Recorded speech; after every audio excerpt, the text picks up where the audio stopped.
What is up? This is your LA in a minute, and I'm here in front of the Beverly Wilshire Hotel in Rodeo Drive, a tourist magnet for people from all over the world.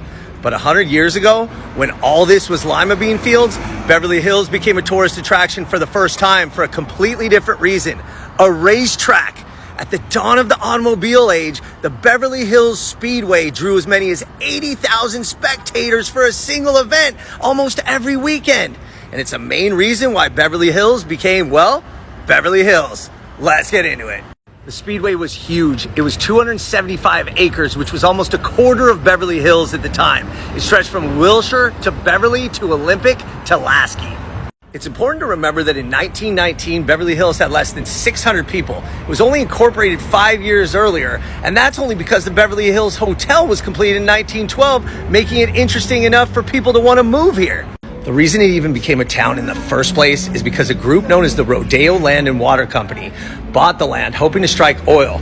They didn't, but they found water, and to recoup their investment, they decided to develop the land and make it into homes. Home sales were slow, and one of the investors in the Rodeo Group, William Danziger, saw the meteoric rise in popularity of auto racing on the East Coast and set out to form the Speedway Association, bought another lima bean field, and developed the fastest track in the world.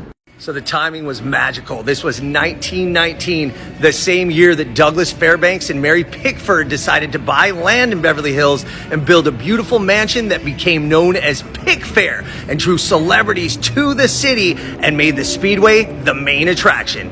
The inaugural event in February 1920 was a success. Jimmy Murphy set a speed record by going over 103 miles per hour on the wooden plank oval track, which made the Beverly Hills Speedway the fastest track in the entire world at that point. People couldn't get enough of the Beverly Hills Speedway. The capacity was soon increased to 70,000 people, and it was selected to host the season opener and the championship of the IndyCar Series for the next 3 years. As more stars joined Pickford and Fairbanks in Beverly Hills and land increased in value, the Speedway's days were numbered.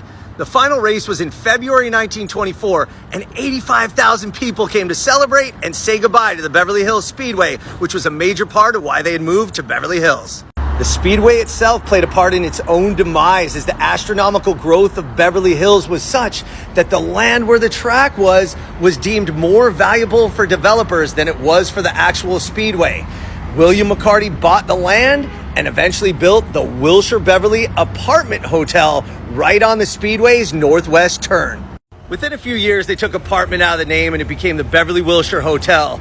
And the city was on its way to becoming the Beverly Hills as we know it today. And that's in no small part due to the Beverly Hills Speedway. All right, LA, it's been a minute.